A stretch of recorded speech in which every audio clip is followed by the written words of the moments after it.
আসসালামু আলাইকুম, কেমন আছেন সবাই? আজকে আমি আবার আপনাদের মাঝে চলে এলাম আরেকটি নতুন রেসিপি নিয়ে।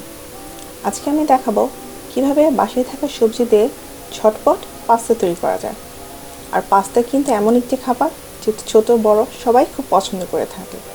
তাহলে চলো দেখে নিই।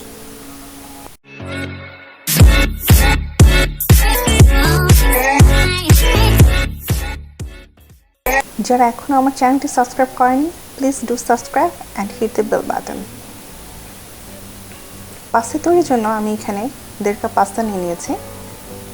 এটাকে আমি এখন সিদ্ধ করে নেব। এখানে আমি পানি বসিয়ে দিয়েছি এবং এখানে আমি তেল দিয়ে দিলাম। তেল আমি 2 চা চামচের মতো দিয়েছি এবং লবণ আমি এখানে 1.5 চা চামচ লবণ অ্যাড করে দিলাম। তেলটা দেওয়ার কারণ হচ্ছে পাস্তাটা যদি আপনি এখানে যদি তেল দিয়ে থাকেন তাহলে পরে আর পাস্তাগুলো একটার সাথে লেগে যাবে না। আমার পানি বলক চলে আসছে, এখন আমি পাস্তাগুলো ঢেলে দিচ্ছি। আমি এখন পাস্তাগুলোকে সিদ্ধ করে নেব। সিদ্ধ করা পর্যন্ত এখন ওয়েট করছি।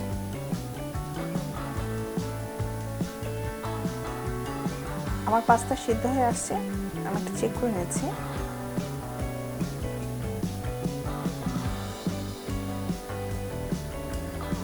হ্যাঁ, এটা একদম পারফেক্টলি সিদ্ধ হয়ে গেছে। এখন এটাকে আমি একটা চানাতে ঢেলে দেব।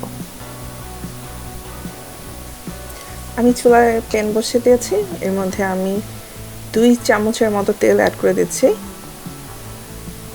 তেলটা একটু গরম হয়ে আসলে এর মধ্যে আমি 2টা ডিম দিয়ে দেব।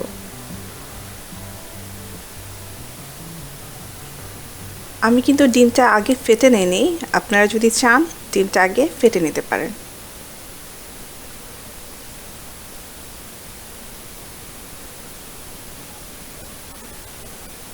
এখন আমি এখানে সামান্য একটু লবণ অ্যাড করে দেব।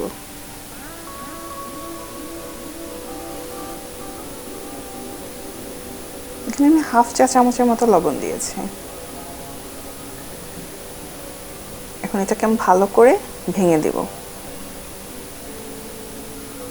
ভেঙে আমি এখন ভালো করে এটাকে একটু ভেজে নেব। এটাকে খুব বেশি ভাজা যাবে না, কারণ বেশি ভাজলে এটা শক্ত হয়ে আসবে। তাই এই অবস্থায় আমি ডিমটাকে এখন উঠিয়ে নেব।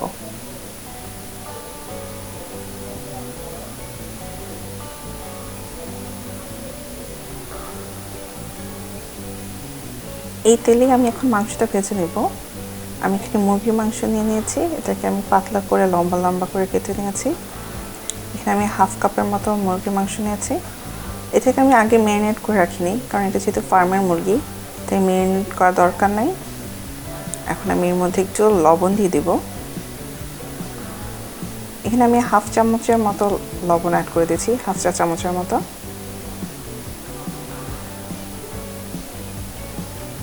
এখানে একটু সামান্য রসুন বাটা এবং সামান্য আদা বাটা দিয়ে দিচ্ছি। এটা আমি 1/2 চা চামচের মতো করে দিয়েছি। এখন মাংসটাকে ভালো করে ভেজে নেব।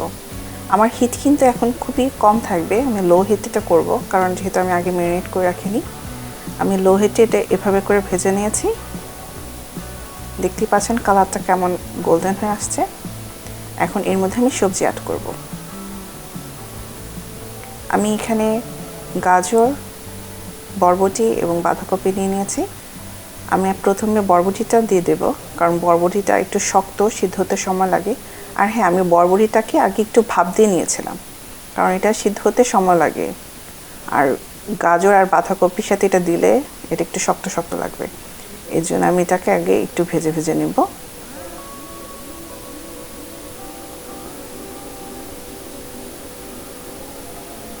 আমার এটা ভাজা হয়ে গেলে এখন আমি এর মধ্যে গাজর আর বাঁধাকপিগুলো দিয়ে দেব।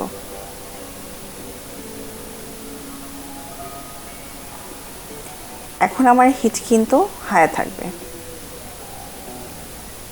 আমি এটাকে এখন ভালো করে মিশিয়ে নিচ্ছি। চাইনিজ খাবারগুলো সাধারণত একটু হাই হিটে রান্না করলে সেটা মজা লাগে। এখন আমি এর মধ্যে সয়া সস অ্যাড করছি। এখানে আমি 1.5 চা চামচের মতো সয়া সস দিয়েছি।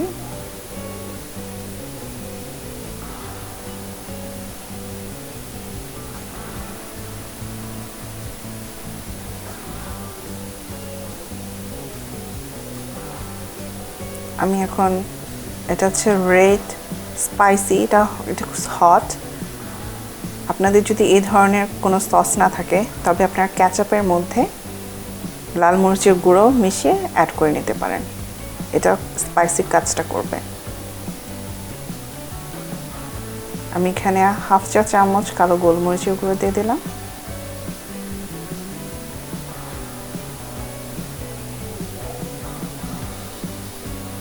আমি এখানে মধ্যে টমেটো কেচাপ দিয়ে দিচ্ছি। এখানে আমি 1.5 চা চামচের মতো টমেটো কেচাপ অ্যাড করেছি।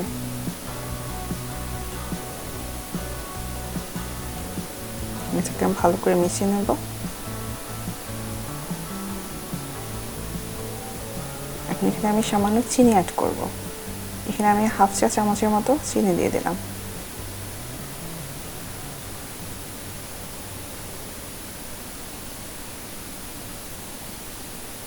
এখন আমার যে পাস্তাগুলো আমি সিদ্ধ করে রেখেছিলাম সেই পাস্তাগুলো আমি এখানে দিয়ে ভালো করে মিশিয়ে নেব।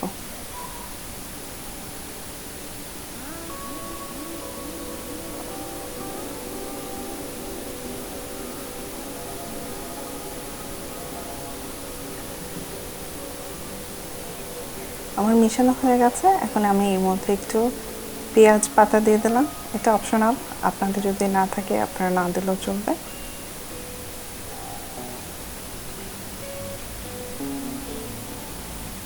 এবং আমি আমার যে ডিমগুলো প্রথমে করে রেখেছিলাম সেই ডিমগুলো অ্যাড করে দিলাম। আমার রান্না প্রায় শেষ। এখন আমি এটাকে ভালো করে মিশিয়ে নেব।